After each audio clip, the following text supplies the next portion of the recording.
tive um sonho muito estranho. O Senhor, em sua infinita misericórdia, revelará seu significado. Até lá, deve prometer que nunca revelará a ninguém que você é judia.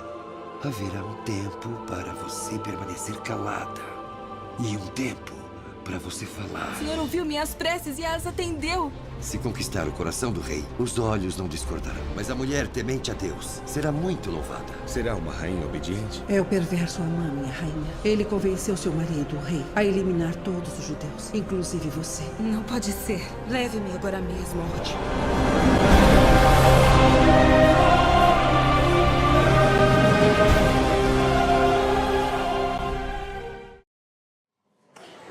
Vamos lá, gente. Nós vamos pensar um pouco juntos à luz da palavra do Senhor, buscando aqui orientação para a nossa vida. Eu queria convidar você para que nesse momento de reflexão você tentasse, por favor, associar essas lições, essas questões que são passadas, faladas, associá-las ao seu contexto de vida. Eu sei que o Espírito Santo é que faz isso da melhor maneira possível, como nós não conseguimos fazer. Mas algumas coisas que nós olhamos e ouvimos durante uma mensagem pode significar algo muito presente, muito perto da nossa realidade. Eu queria que você tentasse fazer esse exercício nessa noite, durante essa reflexão, durante essa meditação. Enquanto aqui vamos falar, pelo menos desta vez, pela última vez, a respeito de Esther. Desafiar cada um dos irmãos e irmãs a terem coragem além das fronteiras. E de que fronteiras eu estou me referindo? Não das fronteiras geográficas, mas das fronteiras raciais, litúrgicas, talvez, preconceituais, políticas, institucionais, tudo aquilo que diz respeito aos espaços que nos limitam, que nos cercam. Eu queria desafiar você a pensar, a ter coragem além das fronteiras. O que é coragem? O que é coragem? Algumas pessoas pensam o seguinte, que coragem é não ter medo. Ah, você é corajoso? Não, eu tenho medo de um monte de coisas. Não, coragem não é ausência de medo. Disse um pensador, certa vez, chamado Gary Chapman, que coragem não é a ausência de medo, mas a capacidade de prosseguir mesmo quando temeroso. Ou seja, coragem é avançar, é continuar avançando diante dos medos que estão ao nosso redor, que nos assustam. E tem gente que diz aí, prega por aí o seguinte, pastor, gente, crente não pode ter medo. Gente, isso não é verdade. A palavra de Deus nos diz que Jesus temeu a hora de estar na cruz. Que o pavor tomou conta dele. Nós não somos de maneira alguma melhores do que Jesus. Então eu queria desafiar você a ter coragem além das fronteiras. Olhando esse microfone, olhando, eu não sei porquê. Me ajudem aqui, gente.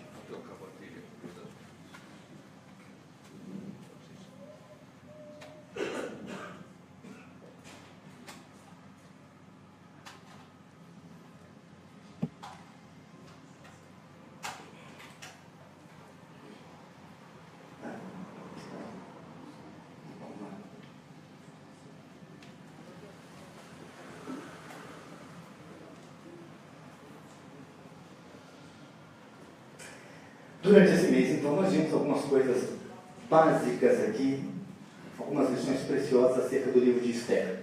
Ou, tendo o livro de Esther como o nosso texto básico, o livro inteiro. Algumas das questões que eu quero destacar. Primeiro, lembre-se, este, juntamente com o livro de Cantares na Bíblia, são os dois únicos livros onde o nome de Deus não aparece. Embora seja isso verdade, nós vemos em cada uma das páginas do livro de Esther as marcas da providência de Deus. Ou seja, Deus cuidando, Deus fazendo. Mas pastor, não tem o nome de Deus? Não, não tem. Não tem Deus falando aqui, eu fiz isso, eu faço aquilo outro. Não existe isso no livro de Esther. No entanto, o livro de Esther fala do povo de Deus, e ninguém mais interessado a cuidar do povo de Deus do que o próprio Deus. Então nós vemos marcas da providência divina em cada uma dessas páginas. Ainda, nesse livro nós aprendemos sobre basicamente esses personagens aí. Esther, Mordecai, Amã, que morre no meio do processo, e o rei Assuero. Então esses são os personagens. Existe um outro personagem, que na verdade, um grupo de personagens, como nós vimos na semana passada, no domingo passado, que são os próprios judeus. Muito obrigado, querido. Que são os próprios judeus. Então, são questões que nós vimos e aprendemos aqui. Outra lição importantíssima tem a ver com a fidelidade de Deus para com o seu povo e sua palavra. Algumas situações que acontecem no livro de Esther, acontecem porque Deus disse que seria assim, o seu cuidado para com o seu povo. No capítulo 12 de Gênesis, quando ele então chama Abraão e convoca Abraão para uma caminhada de fé, Deus diz para Abraão: em ti serão benditas todas as famílias da terra, abençoarei os que te abençoarem e amaldiçoarei os que te amaldiçoarem. É o que nós vemos no livro de Esther. O povo de Deus sendo abençoado e o Amã que resolve matar todos os judeus, recebendo o castigo de Deus, e ele acaba sendo morto. Ou seja, a promessa de Deus para com Israel está sendo cumprida cabalmente no livro de Esther. Mas é ainda um livro de uma história contada através das gerações, porque nós vimos na semana passada que aquele povo que viveu essa história se comprometeu com as gerações futuras. E eles resolvem então, a partir da festa do Purim, contar tudo o que tinha acontecido. E eu disse, gente, isso se tornou uma marca no livro, na história do povo judeu. Tanto é que nós lemos no Salmo 78, versículo 3, que diz: o que ouvimos e aprendemos, o que nos contaram nossos pais, não encobriremos a seus filhos, contaremos às vindouras gerações os louvores do Senhor, o seu poder e as maravilhas que fez. Ou seja, Israel aprendeu ao longo da vida e da sua história que aquilo que Deus fez era preciso ser contado para as próximas gerações. E nós saímos daquele domingo passado com esse desafio. Nós precisamos de contar para as próximas gerações o que Deus tem feito nas nossas vidas. E eu tenho certeza que Deus tem feito algo na minha vida e na sua vida. Prova disso é estarmos aqui. A misericórdia do Senhor se renovou sobre nós neste dia. Então, são lições que nós aprendemos aqui. Eu queria convidar você a abrir a sua Bíblia no capítulo 10 do livro de Esther.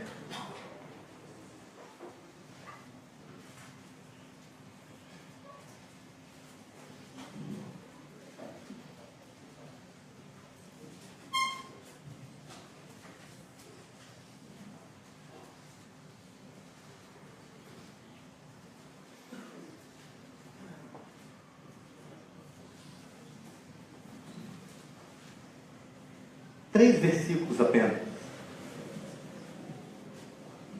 Diz assim: depois disso, o rei Assuero impôs tributos sobre a terra e sobre as terras do mar, quanto aos mais atos do seu poder e do seu valor, e ao relatório completo da grandeza de Mordecai, a quem o rei exaltou. Porventura não estão escritos no livro da história dos reis da Média e da Pérsia? Pois o judeu Mordecai foi o segundo depois do rei Assuero, e grande para com os judeus, e estimado pela multidão de seus irmãos, tendo procurado o bem-estar do seu povo, e trabalhado pela prosperidade de todo o povo da sua raça. Amém. Eu pretendo ser muito breve aqui. Apesar de um texto tão rico de detalhes e de encerrar aqui essa história. Nós temos aqui realmente a conclusão dessa história, deste livro de Esther.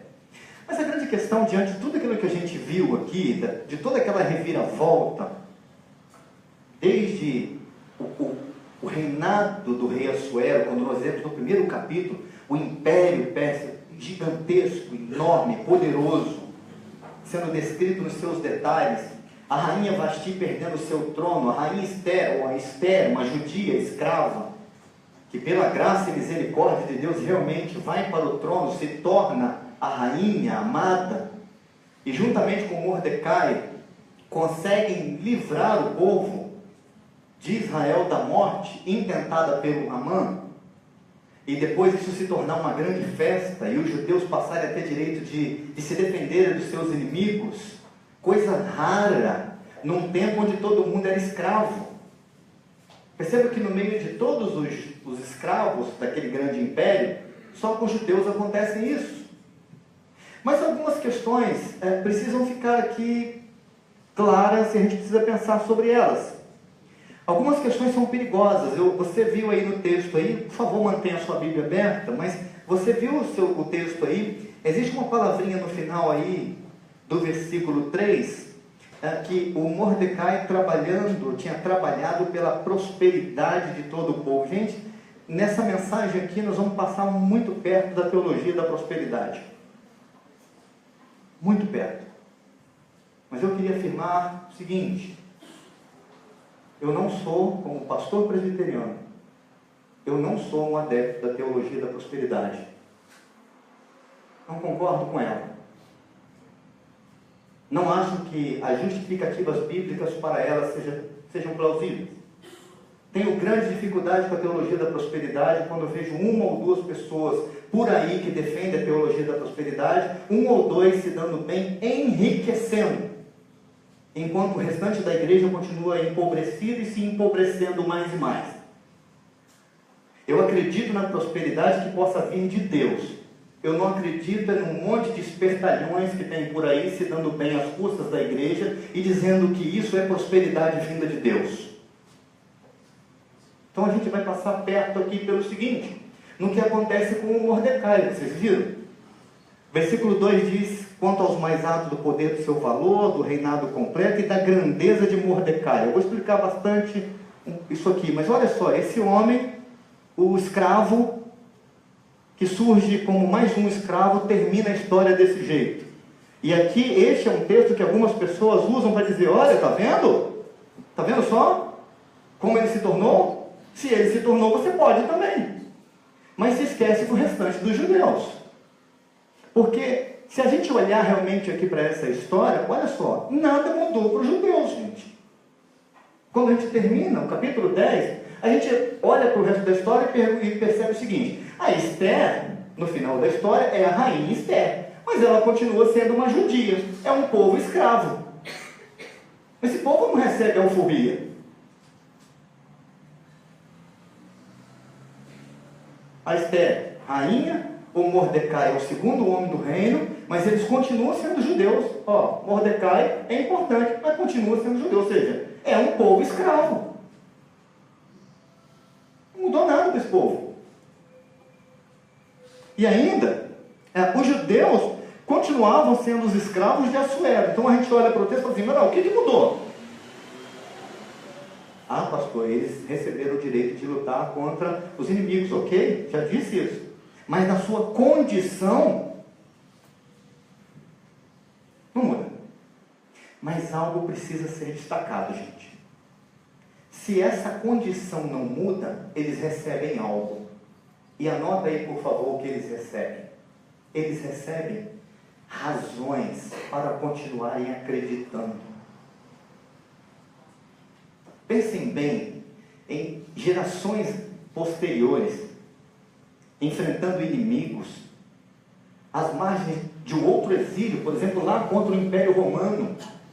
Quando o Império Romano vem e toma de novo os territórios de Israel, eles olhando para a história de Esther e falando assim, contando em casa nos momentos de celebração, eles dizendo, mesmo na festa do Purim, pense o judeu celebrando a festa do Purim nos tempos de Jesus.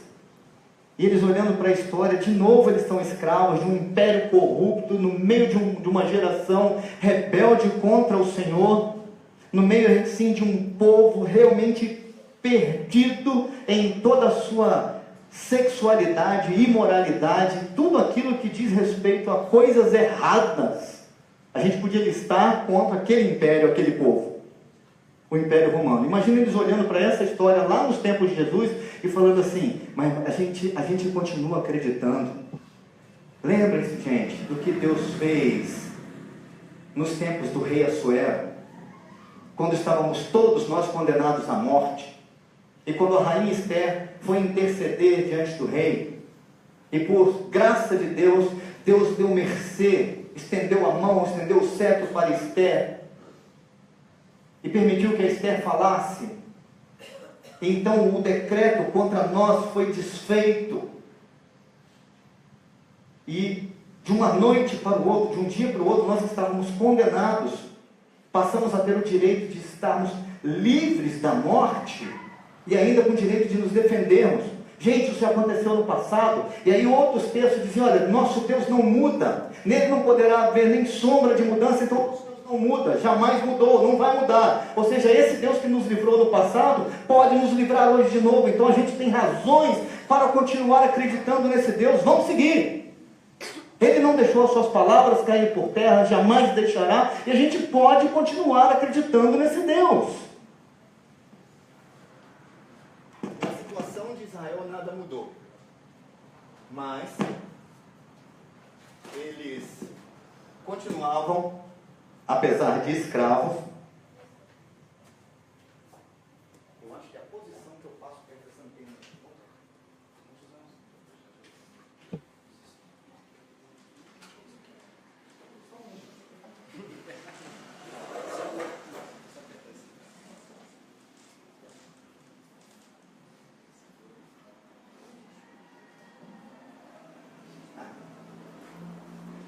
percebam, se a gente olhar para qualquer situação dos nossos dias e pensar o seguinte, lembra que eu falei no início da mensagem, de olhar para essas situações da mensagem e pensar o seguinte, como é que eu posso fazer associações dessas verdades ao contexto de vida que eu tenho? Gente, nós somos o povo de Deus, e apesar das circunstâncias, de qualquer coisa que possa nos acontecer, nós temos razões para continuarmos acreditando na providência, na graça e na misericórdia de Deus.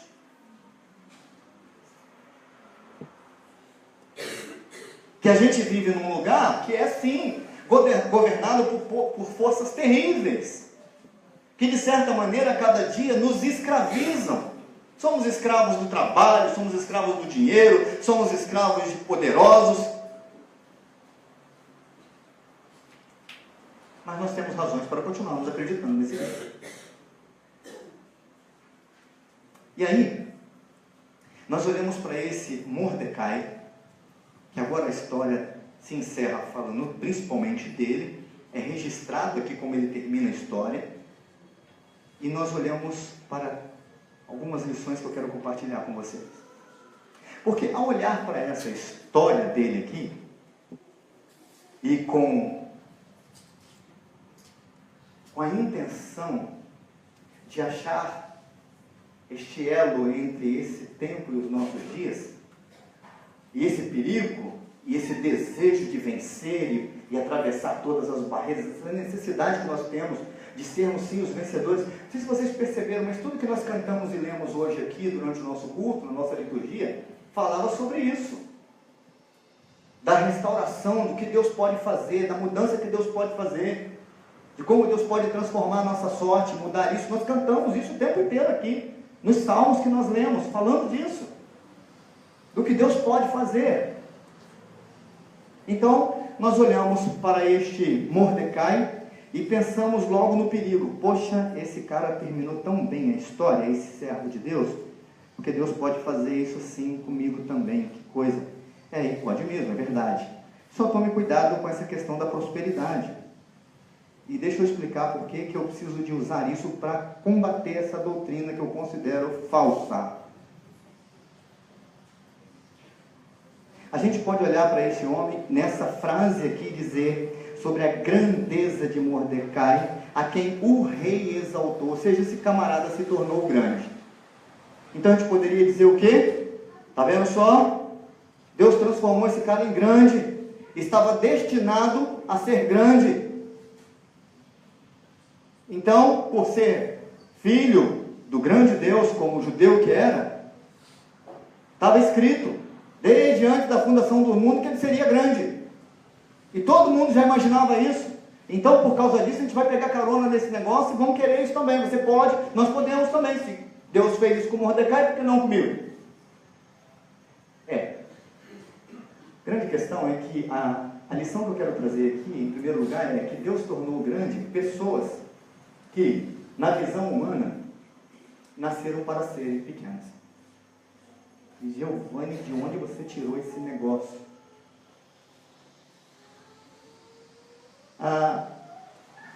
Bom, primeiro vamos trazer a realidade do Mordecai. Vamos lembrar? Escravo. Parte da sua família já tinha morrido.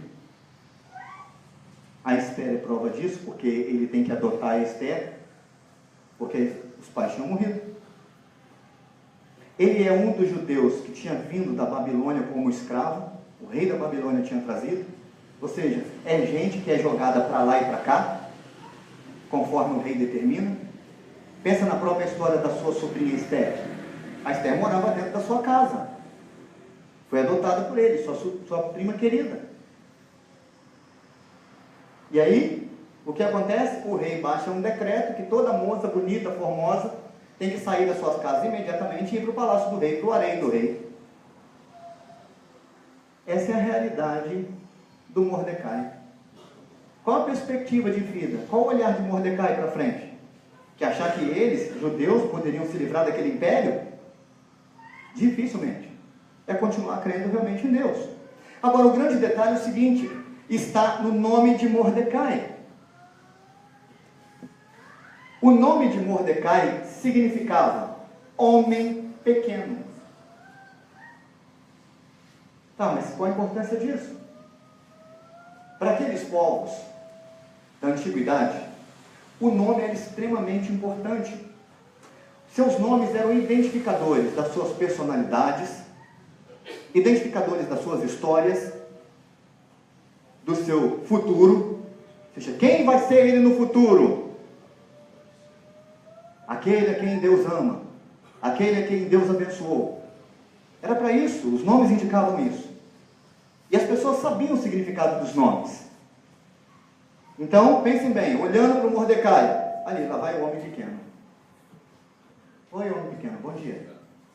Ah, é um homem pequeno. Mas pastor, o homem pequeno não pode ser na estatura? Pode. Só que para isso nós teríamos que entender que o texto aqui no final, ele ficou grande também na estatura. E não é isso que acontece. Quando nós lemos o final, nós não pensamos que o Mordecai se tornou um homem grande. Ah, Mordecai, então no final da história, ele tinha 1,55 m, agora ele passa a ter 1,98 m. Não é isso. Significa o quê? Que na sua história, na sua concepção, na visão humana, esse camarada nasceu para ser pequeno e continuar sendo pequeno. Mas Deus tornou e torna grandes pessoas que nascem na visão humana para serem pequenos. A lógica de Deus é mais ou menos essa. Eu acredito, sinceramente, que não funciona na ótica e na perspectiva humana. Deus pega gente que quer ser pequena e trabalha, e acaba transformando gente que quer ser pequena em gente grande. Porque a Bíblia diz que o soberbo e o altivo, ele derruba e quebra o arco. Então toda a história do Mordecai apontava para quê? Para continuar sendo um judeuzinho, dentre tantos que estavam lá, para ser escravo, porque ele é um homem pequeno. Vai ser sempre assim. Mas Deus transforma gente que para a visão humana nasceu para ser pequeno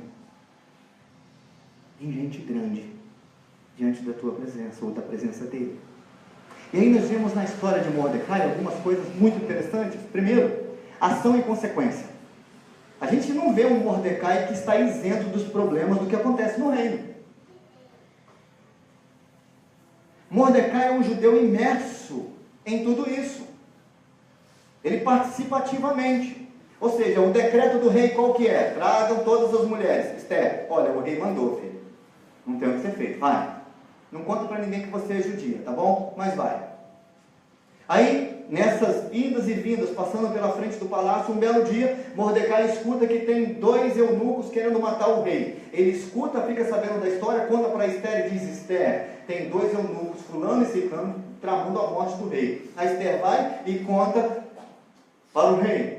E o rei descobre que era realmente verdade. Ou seja, é ação e consequência. Ele não se esconde, apesar da sua condição. Ele age e sofre as consequências. Pior, olhando assim, esse exemplo que eu dei, parece muito simples. Mas acontece num outro momento, numa outra ocasião. Quando o rei resolve fazer o Amã ser um cara grande no reino, exaltar o Amã, e decreta: todo mundo que passar diante do Amã tem que se curvar, porque ele é um homem importante aqui no reino. E o que Mordecai faz? Eu não vou me curvar diante desse cara. Ação. Qual a consequência? Você vai morrer. O primeiro da lista do corredor da morte é o Mordecai. Ação e consequência. Mas apesar disso, a gente percebe então o Mordecai aqui, ouvindo essa situação da morte do rei, ele sendo aqui caçado pelo Amã, e depois ele tendo esse acesso a Esther. O que a gente percebe é o seguinte: um posicionamento estratégico do Mordecai, e isso é obra de Deus. Irmãos e irmãs, eu passei a semana pensando nessa mensagem e justamente repetindo uma frase que eu queria dizer neste momento. Eu falei a mesma frase já 3 vezes durante essa semana em outras pregações. Eu preciso de reafirmar ou trazer para vocês que aquilo que Deus faz na vida das pessoas é único. Eu preciso afirmar nessa noite e reafirmar para aqueles que já ouviram que aquilo que Deus está fazendo na sua vida e pode fazer na sua vida é único. É preciso acreditar nisto. Que Deus não se perde nas situações, nas circunstâncias, como quem fugisse a situação, fugisse ao controle. Não é isso. Deus te colocou onde te colocou estrategicamente pelos seus planos. Te deu dons e talentos, habilidades, circunstâncias para que você possa agir e sim esperar e produzir consequências. Mas nós precisamos entender que este Deus, que tem todo o controle na mão de toda a história humana, nos colocou estrategicamente em algum lugar, em alguma situação, em algumas circunstâncias, para trazer bênção, salvação, libertação, pelo menos essas coisas. Porque é assim que ele faz, é assim que ele fez na história, chamando gente, movendo gente, transformando a vida de gente, dando cobertura, dando abertura para novas possibilidades, derramando perdão, fazendo graça, derramando graça, trazendo misericórdia. É isso que Deus fez, e não foi à toa. Deus fez isso para a sua própria glória e pelo seu reino, e para cumprir a sua vontade e o seu querer. Não é necessariamente e exclusivamente para nos beneficiar, simplesmente não. Tem algo, tem um plano maior em tudo isso. E é lógico que em meio a isso, em meio a esse plano de Deus, somos sim abençoados. Desfrutamos sim das benesses de Deus. Desfrutamos sim da prosperidade de Deus. Sim, é fato. Mas esse não é um fim em si mesmo. O fim principal do homem é glorificar a Deus. Então Deus te colocou onde colocou, te deu os dons e talentos que te deu. Eu creio ser estrategicamente uma maneira de Deus te posicionar lá. Pastor, para quê? Pergunta para Deus.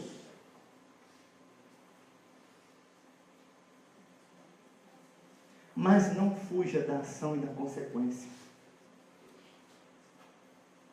Deus tornou grande pessoas que na visão humana nasceram para serem pequenas. No processo divino, a exaltação passa pela humilhação. Segundo lugar, Deus tornou grande. Pessoas que procuram e trabalham pela grandeza do seu povo. Olha o que Deus fez. Vamos ler? Versículo 3. Vocês poderiam ler alguma sua voz? Na verdade, eu queria pedir, igual fiz semana passada, um irmão ou uma irmã que se levante, por favor, a voz bem forte aí para sair na filmagem, senão o pessoal em casa não vai nem ouvir. Versículo 3, por favor, do capítulo 10. Alguém que se coloque em pé, por favor, e leia. Só um de cada vez, gente, não lê muita gente junto, não. Pois o judeu Mordecai foi o segundo depois do rei Assuero e grande para com os judeus, e estimado pela multidão de seus irmãos, tendo procurado o bem-estar do seu povo e trabalhado pela prosperidade de todo o povo da sua raça. O versículo 2 diz que o judeu Mordecai, ou que o rei Assuero, exaltou ao judeu Mordecai porque ele trabalhou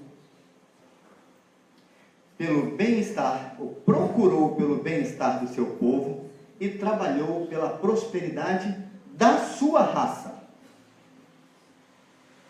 Olha quem Deus tornou grande.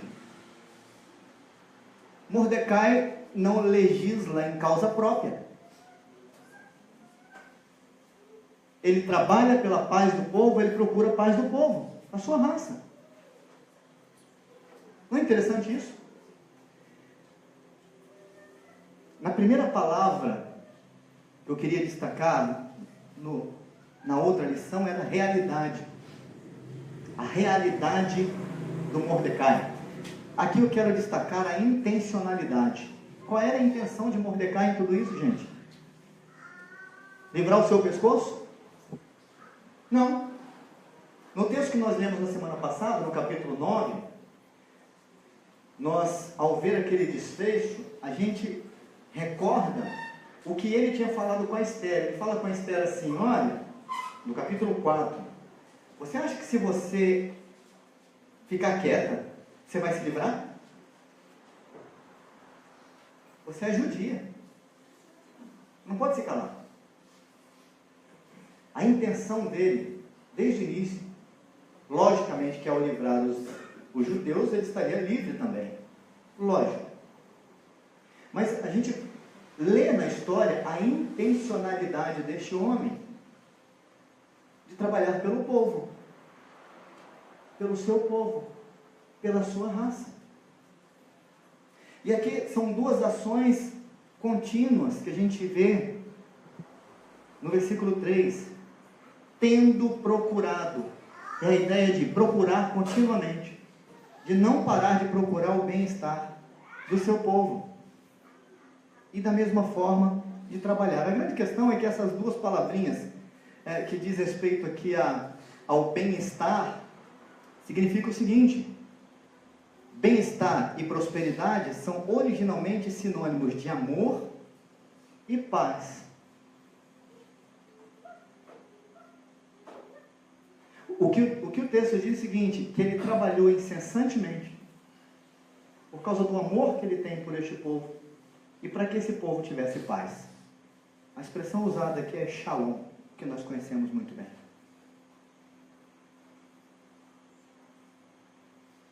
Então, o que o rei vê em Mordecai? O Mordecai não está preocupado com algumas questões que dizem respeito a ele mesmo. E aí, irmãos e irmãs, qual é o legado de Mordecai? Nós lemos aí no texto.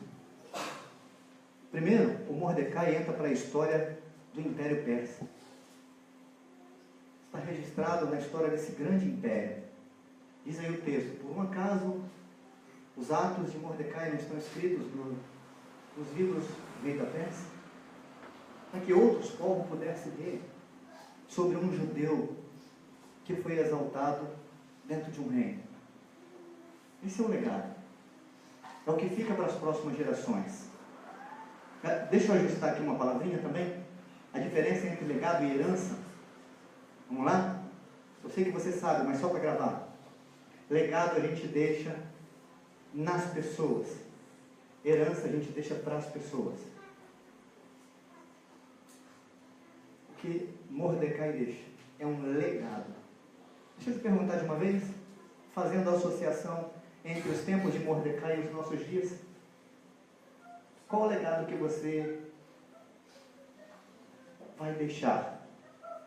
Deixaria se a sua vida se encerrasse hoje? Porque alguém pode dizer assim, não, pastor, mas eu não tenho nada para deixar para mim. Não estou falando de herança, estou falando de legado. Se a sua vida se encerrasse hoje, qual é o legado deixado pela sua história? Como um servo de Deus, como marido, como esposa, como pai, como mãe, como profissional, como colega de trabalho, como cristão? Qual o legado que nós deixaríamos se essa história se encerrasse hoje? Como seríamos lembrados? Deus tornou grande pessoas que procurarem trabalhar pela grandeza do seu povo. Deixa eu falar a última. Porque, olhando para esse texto, eu creio e vejo que Deus tornou grande gente que fazia parte dos seus planos. E aqui se encerram as nossas tentativas. Porque no fundo, Deus tornou Mordecai grande porque Ele quis fazer de Mordecai grande. Deus quis fazer com ele. Poderia ter levantado outro. É assim que Deus age. Embora a gente retire as lições do texto, a regra não é a de Deus. A regra de Deus é a seguinte: Ele faz segundo a vontade dEle e segundo o querer dEle. Aliás, nós cremos aí que a grande doutrina protestante, da igreja protestante, seja soberania divina. Deus é soberano para decidir tudo. Tudo, todas as coisas. Então Ele resolve engrandecer e derrubar, fazer grande e fazer pequeno. Agora, quando nós olhamos para a história de Mordecai, foi assim que aconteceu com Mordecai. E vale a pena a gente olhar, e vale a pena a gente entender a postura de um servo de Deus. E não só do servo de Deus, mas do próprio povo de Deus, dos judeus desses dias. Se a primeira palavra ela é relacional, se a segunda palavra é intencional, a terceira palavra é missional. Existe uma missão em andamento aqui. Agora, curiosamente, a missão não é de Mordecai nem de Esther. A missão é de Deus. Deus tem algo em mente. Por isso Deus posiciona esses dois e todo o povo para cumprir uma missão que Deus determinou qual era e nem avisou para eles. E aí nós entramos na história, porque Deus nos deu uma missão. Neste lugar, como igreja, como servos de Deus. No mínimo, fazer discípulos de Jesus. No mínimo, as últimas palavras de Jesus, ir e fazer discípulos. No mínimo. Mas o caráter missional presente. E essa missão passava pela preservação de Israel. Porque Deus tinha dito lá em Gênesis que essa história ia seguir, Ele ia trazer alguém que esmagaria a cabeça da serpente e resolveria essa desconexão com Deus que o homem tinha feito. Então essa história está em curso. Já me ouviram falar aqui, logicamente a Bíblia é um livro de uma história só. É a redenção que está acontecendo. A grande missão, creio eu, dos céus nesses dias, é trazer a plenitude do seu reino. É restaurar o seu reino sobre a terra. É isso que nós vemos no Apocalipse acontecendo. Quando o reino de Deus será restaurado na sua plenitude. É nisso que Deus trabalha. É para isso que Deus conta com a igreja. É nessa missão que nós devemos nos engajar. Essa é a nossa realidade como igreja. Precisamos entender qual é a nossa intencionalidade em tudo isso. Porque a intenção de Deus é nos usar para restaurar o seu reino. Se todo mundo, se todos os servos de Deus vivessem a partir dos princípios do reino de Deus, um país muda. Deus tornou grande pessoas que faziam parte dos seus planos. Então, ele fez grande o Abraão, o José, Salomão. É interessante olhar para José, para Salomão. O que Salomão pede para Deus? Riqueza, né? Mas o que Deus dá para ele? Sabedoria e riqueza. Opa, vamos orar amanhã pedindo sabedoria para Deus. Cuidado com a intencionalidade. Porque o que está em jogo é a missão de Deus. Em jogo, não. Em vigor. É a melhor expressão. Se a palavra missional entra aqui e a preservação de Israel está em jogo nesses dias, a missão de Deus vai passar pelo cumprimento da sua palavra. Deus não vai deixar a palavra dele cair por terra. E é interessante ver como Deus faz isso na vida de alguns homens e mulheres. Pensem bem. Deus chama Abraão para caminhar com ele.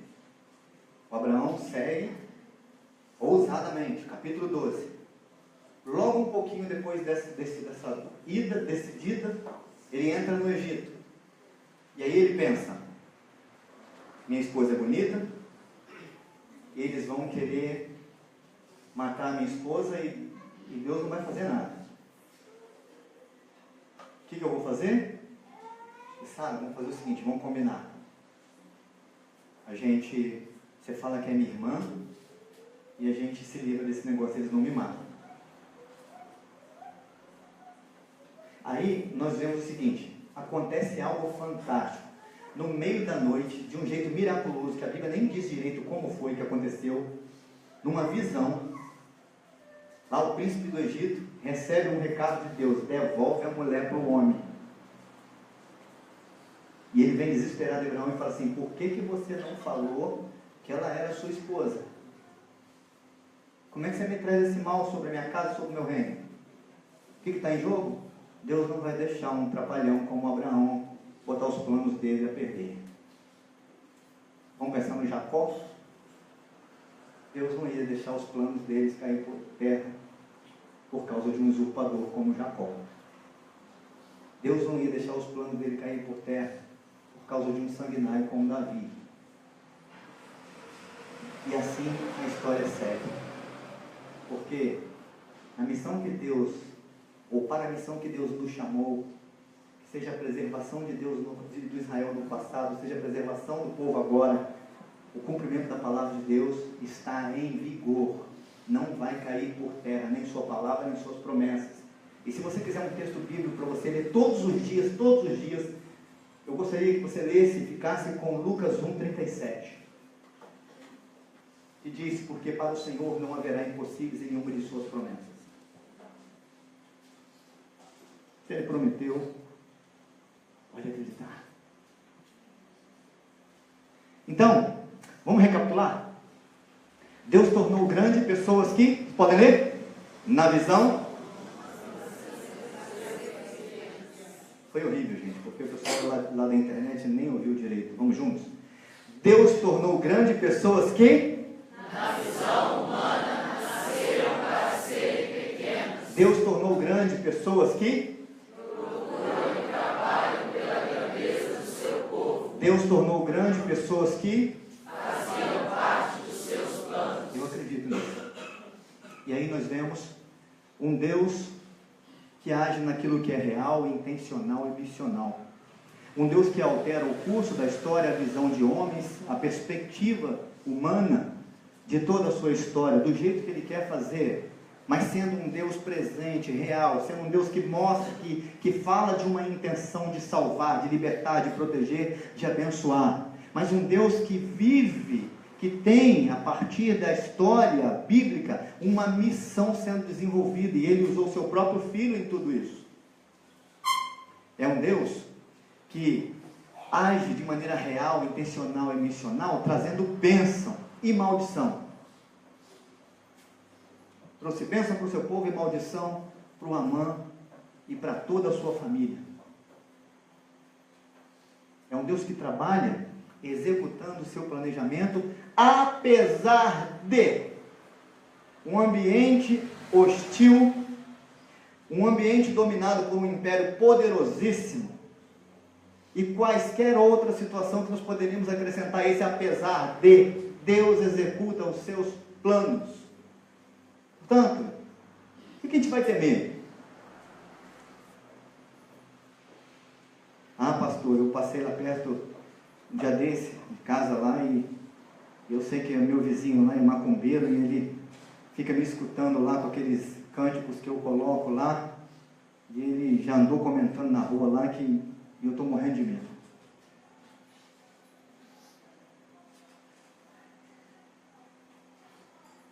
Ah, eu encontrei no para-brisa do meu carro um papel da mãe não sei quem que resolve, faz acontecer. Como é que eu não quis nem botar a mão naquele negócio?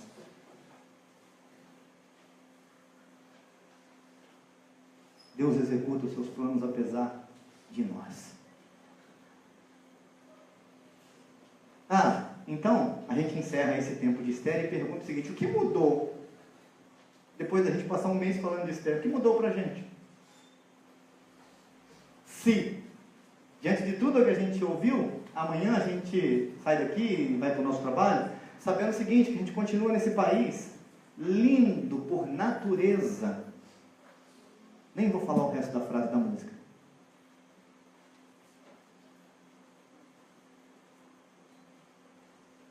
O que mudou para a gente?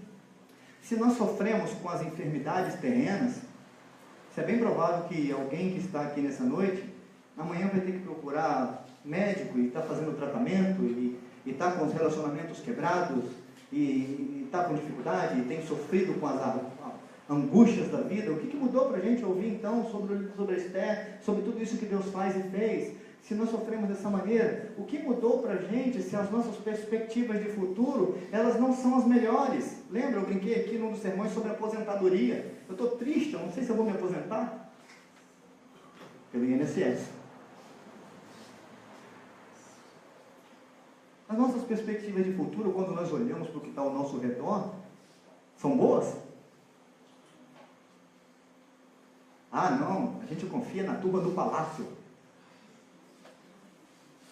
central.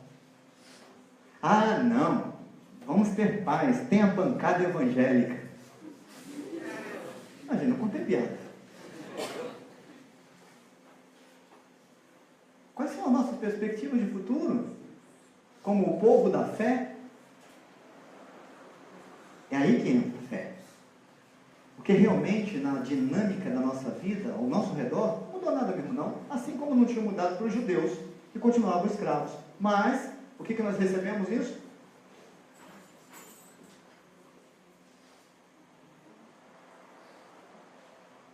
Minha intenção é que ao olharmos tudo isso durante esse mês, a gente tenha pelo menos razões para continuarmos crendo.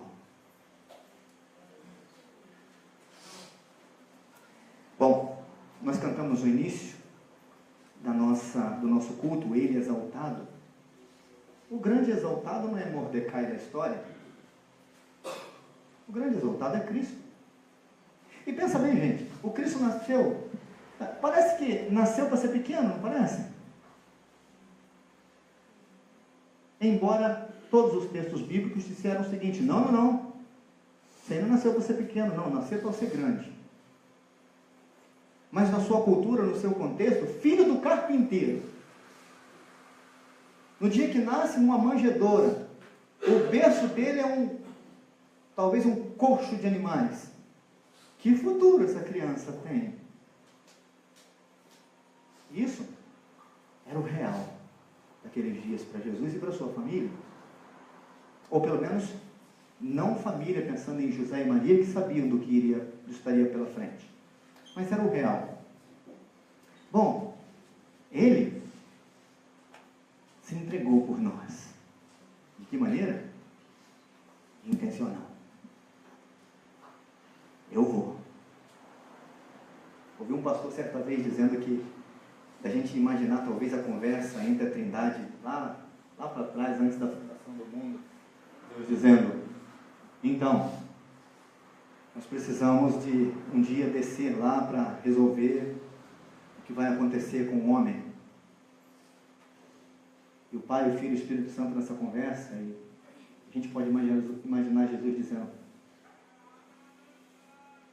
Pai, deixa que eu vou. Olha, mas é sair daqui. É deixar a glória.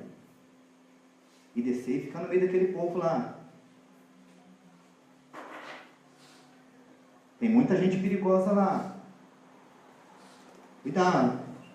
Lá tem vascaíno, tricolor, botafoguense, flamenguista. Jesus disse: eu vou. É intencional. E então, ele é o exaltado de Deus, o melhor de todos os planos do Pai, que encarna a missão de Deus, aquilo que é missional. Eu disse hoje pela manhã que eu vou participar de um curso, próxima semana, dentro de um programa chamado CTPI, e nós vamos refletir um pouco lá sobre a igreja missional. Eu queria convidar você para ver algumas marcas de uma igreja missional.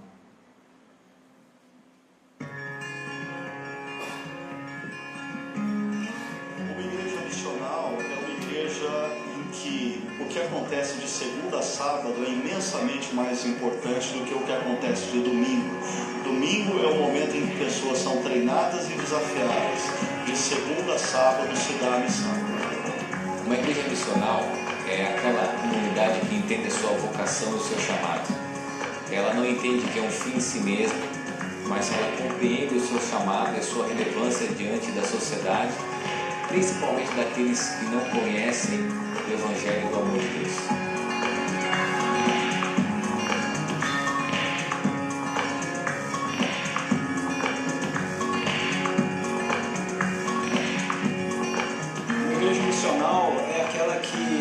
O seu lugar dentro do processo de redenção de Deus dentro da história. Uma igreja que se vê não apenas como um povo que foi alcançado para a salvação, mas um povo que participa do próprio processo da história da salvação no mundo.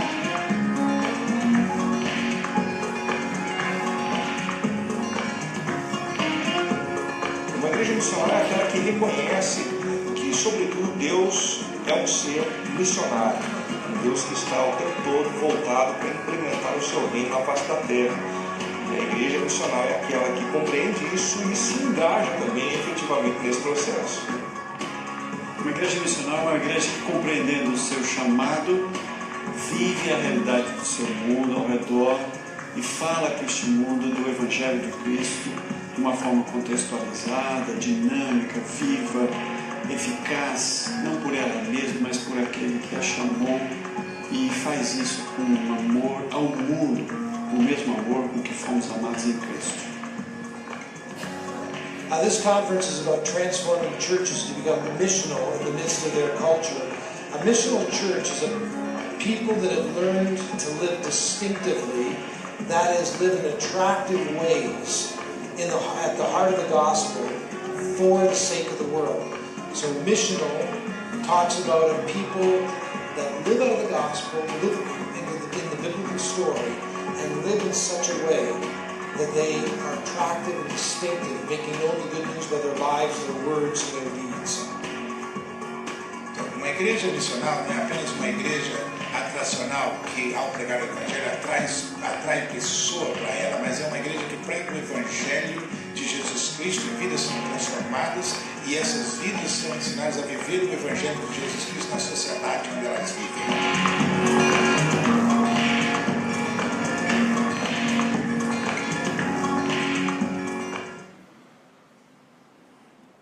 Para a gente pensar então um pouquinho, isso é parte do que a gente tem pensado acerca da Igreja Presbiteriana Casa de Pedra. Queremos sermos uma igreja, sim, que entende ou quer entender o seu papel no tempo e no plano de Deus. Então, para a gente, Igreja Presbiteriana Casa de Pedra, qual é o nosso real papel e qual tem sido a nossa real postura diante dessa sociedade? Como igreja presbiteriana Casa de Pedra, qual é a nossa intencionalidade? Essa turma ali do CTPI, eles têm desenvolvido algo que eles chamam de relacionamento intencional, incentivando os membros de suas igrejas ao relacionamento intencional. De que maneira? A gente desenvolve relacionamentos com pessoas, com o padeiro, com aquele que vende o pão lá para a gente todos os dias, com gente que a gente se encontra todos os dias e desenvolve sim relacionamentos na intenção de apresentarmos o Evangelho para eles. Essas igrejas têm tido muito êxito em tudo isso, falando de relacionamentos intencionais. Quais são as nossas intenções como igreja? É linda? Igreja Presbiteriana Casa de Pedra. Nós precisamos entender do caráter missional da nossa presença neste lugar. A gente sela tudo isso ao participar da mesa do Senhor. Porque a mesa do Senhor, diante de tudo aquilo que Cristo fez, é um momento para a gente refletir acerca de alguém, filho de Deus, que teve coragem além das fronteiras. Eu e você, como membros dessa igreja, precisamos ter coragem além das fronteiras, além das nossas próprias fronteiras, do nosso individualismo, da fronteira do nosso ego, da nossa sabedoria própria. Deixar cair essas fronteiras, fazer disso o real em nós, para experimentarmos o real de Deus em nós, para que as intenções de Deus sejam as nossas intenções e a nossa missão seja apenas um reflexo daquilo que Deus quer desta igreja.